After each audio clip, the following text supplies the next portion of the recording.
नमस्कार मित्रों, राधे राधे। वैदिक कल्चर में आपका स्वागत है।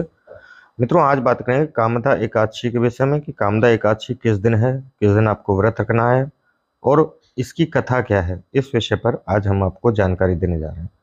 मित्रों, कामदा एकादशी अपने सनातन धर्म में बहुत महत्वपूर्ण माना जाता है।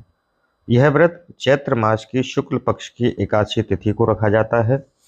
इस व्रत में भगवान नारायण की पूजा की जाती है। कामदा एकादशी व्रत को सभी पापों का नाश करने वाला और मनोकामनाओं को पूर्ण करने वाला माना जाता है। तो आइए जानते हैं यह एकादशी अब किस दिन पड़ रही है। मित्रों, चैत्र मास के शुक्ल पक्ष की एकादशी को हम कामदा एकादशी कहते हैं।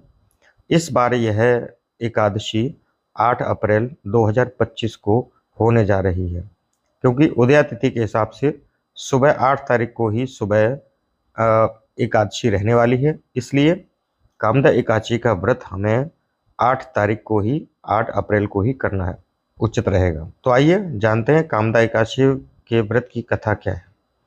प्राचीन काल में पुंडरीक नामक एक राजा, वह भोगीपुर नामक नगर में रहता था। राजा प्रजा का ध्यान नहीं रखता था और हर वक्त भोग विलास में डूबा रहता था। राजा के दरबार में ललित नामक एक गंधर्व गायक था। ललित अपनी पत्नी ललिता को बहुत प्रेम करता था। एक बार राजा की सभा में गाना गाते समय ललित ने अपनी पत्नी के बारे में सोच रहा था, जिसके कारण उसके गाने में गलती हो गई। राजा ने ललित को शाप दिया और उसे राक्षस बना दिया।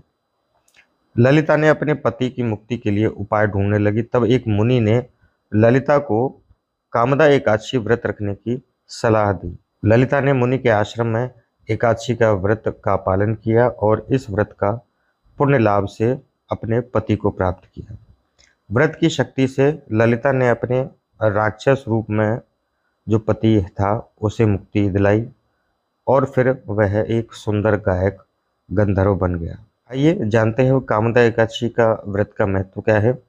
कामदा एकादशी सभी पापों को नाश करने वाली है। यह व्रत मनोकामनाओं को पूर्ण करती है। यह व्रत भगवान विष्णु का आशीर्वाद प्राप्त करने के लिए किया जाता है, उनकी कृपा प्राप्त करने के लिए किया जाता है, उनकी सानिध्य प्राप्त करने के लिए किया जाता है। इस व्रत को करने से जीवन में सुख, शांति और समृद्धि आती है।